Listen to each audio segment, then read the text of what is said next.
विधान परिषद निवडणुकीतील मवियाचा तिढा सुटलाय। नाशिक शिक्षकची निवडणूक शिवसेना उद्धव बाळासाहेब ठाकरे पक्ष लढवणार आहे। काँग्रेसचे उमेदवार दिलीप पाटील माघार घेणार आहेत। कोकण पदवीधरची जागा काँग्रेस लढणार आहे। शिवसेना उद्धव बाळासाहेब ठाकरे पक्षाचे संदीप गुळवे नाशिक शिक्षक मधून निवडणुकीच्या रिंगणात उतरत आहेत। नाना पटोले हे खूप मोठे नेते आहेत, यापेक्षा मोठे नेते व्हावेत। आमचे मित्र आहेत ते। 4 विधान परिषदेच्या जागा नक्कीच आहे। त्याच्यामध्ये मुंबईचा पदवीधर मतदारसंघ हा गेले 40 वर्ष शिवसेना जिंकते आहे। आमची परंपरागत जागा मुंबईतला पदवीधर मतदारसंघ हा शिवसेनेचाच आहे। कोकणची जागा ही काँग्रेसला मिळते आहे।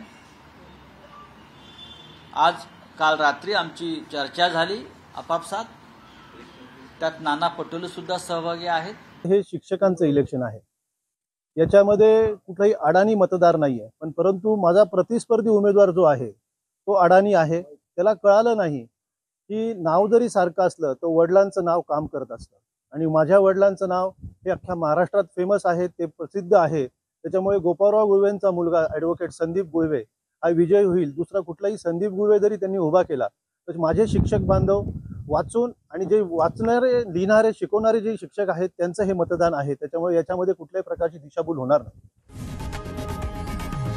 लोकशाही मराठी ऐका, पहा, जागरूक रहा।